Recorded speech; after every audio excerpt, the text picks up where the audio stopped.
This is a story about a world obsessed with stuff. It's a story about a system in crisis.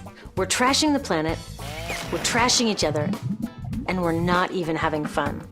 The good thing is that when we start to understand the system, we start to see lots of places to step in and turn these problems into solutions.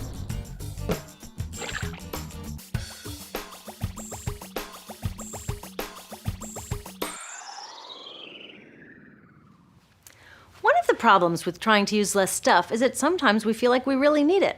What if you live in a city like, say, Cleveland, and you want a glass of water? Are you going to take your chances and get it from the city tap? Or should you reach for a bottle of water that comes from the pristine rainforest of Fiji? Well, Fiji Brand Water thought the answer to this question was obvious, so they built a whole ad campaign around it. It turned out to be one of the dumbest moves in advertising history. You see, the city of Cleveland didn't like being the butt of Fiji's jokes, so they did some tests, and guess what? These tests showed a glass of Fiji water is lower quality, it loses taste tests against Cleveland Tap, and costs thousands of times more. This story is typical of what happens when you test bottled water against tap water. Is it cleaner? Sometimes, sometimes not. In many ways, bottled water is less regulated than tap. Is it tastier? In taste tests across the country, people consistently choose tap over bottled water. These bottled water companies say they're just meeting consumer demand. But who would demand a less sustainable, less tasty, way more expensive product, especially when you can get for almost free in your kitchen?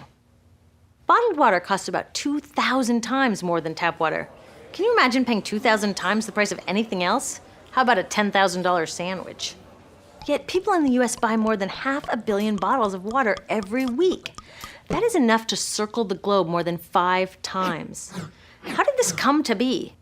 Well, it all goes back to how our materials economy works, and one of its key drivers, which is known as manufactured demand.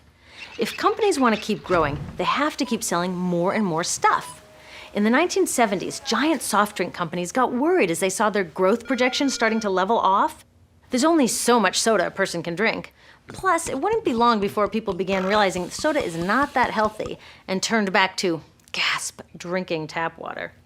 Well, the companies found their next big idea in a silly designer product that most people laughed off as a passing yuppie fad. Water is free, people said back then. What will they sell us next? Air? So how do you get people to buy this fringe product? Simple. You manufacture demand. How do you do that? Well, imagine you're in charge of a bottled water company. Since people aren't lining up to trade their hard-earned money for your unnecessary product, you make them feel scared and insecure if they don't have it. And that's exactly what the bottled water industry did. One of their first marketing tactics was to scare people about tap water with ads like Fiji's Cleveland campaign.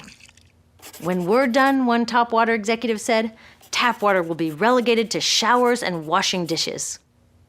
Next, you hide the reality of your product behind images of pure fantasy. Have you ever noticed how bottled water tries to seduce us with pictures of mountain streams and pristine nature? But guess where 1/3 of all bottled water in the US actually comes from? The tap. Pepsi's Aquafina and Coke's Dasani are 2 of the many brands that are really filtered tap water. But the pristine nature lie goes much deeper. In a recent full-page ad, Nestle said, bottled water is the most environmentally responsible consumer product in the world. What? They are trashing the environment all along the product's life cycle. Exactly how is that environmentally responsible? The problems start here with extraction and production, where oil is used to make water bottles. Each year, making the plastic water bottles used in the US takes enough oil and energy to fuel 1 million cars. All that energy spent to make the bottle, even more to ship it around the planet, and then we drink it in about 2 minutes? That brings us to the big problem at the other end of the life cycle, disposal. What happens to all these bottles when we're done? 80% end up in landfills, where they will sit for thousands of years, or in incinerators, where they are burned, releasing toxic pollution. The rest gets collected for recycling. I was curious about where the plastic bottles that I put in the recycling bins go. I found out that shiploads were being sent to India, so I went there. I will never forget riding over a hill outside Madras, where I came face to face with a mountain of plastic bottles from California. Now, real recycling would turn these bottles back into bottles. But that wasn't what was happening here. Instead, these bottles were slated to be downcycled, which means turning them into lower quality products that would just be chucked later. The parts that couldn't be downcycled were thrown away there, shipped all the way to India just to be dumped in someone else's backyard. If bottled water companies want to use mountains on their labels, it would be more accurate to show one of these mountains of plastic waste. Scaring us, seducing us, and misleading us. These strategies are all core parts of manufacturing demand. Once they've manufactured all this demand, creating a new multi-billion-dollar market, they defend it by beating out the competition. But in this case, the competition is our basic human right to clean, safe drinking water. Pepsi's vice chairman publicly said, the biggest enemy is tap water. They want us to think it's dirty and bottled water is the best alternative. In many places, public water is polluted, thanks to polluting industries like the plastic bottle industry. And these bottled water guys are all too happy to offer their expensive solutions, which keep us hooked on their products. It is time we took back the tap. That starts with making a personal commitment to not buy or drink bottled water unless the water in your community is truly unhealthy. Yes, it takes a bit of foresight to grab a reusable bottle on the way out, but I think we can handle it. Then take the next step. Join a campaign that's working for real solutions, like demanding investment in clean tap water for all. In the US, tap water is underfunded by $24 billion, partly because people believe drinking water only comes from a bottle.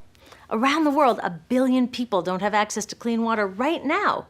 Yet cities all over are spending millions of dollars to deal with all the plastic bottles we throw out. What if that money was spent improving our water systems, or better yet, preventing pollution to begin with? There are many more things we can do to solve this problem. Lobby your city officials to bring back drinking fountains. Work to ban the purchase of bottled water by your school, your organization, or entire city. This is a huge opportunity for millions of people to wake up and protect our wallets, our health, and the planet. The good news is it's already started. Bottled water sales have begun to drop while business is booming for safe, refillable water bottles. Yay!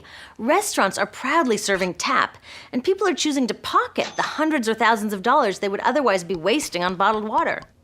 Carrying bottled water is on its way to being as cool as smoking while pregnant. We know better now.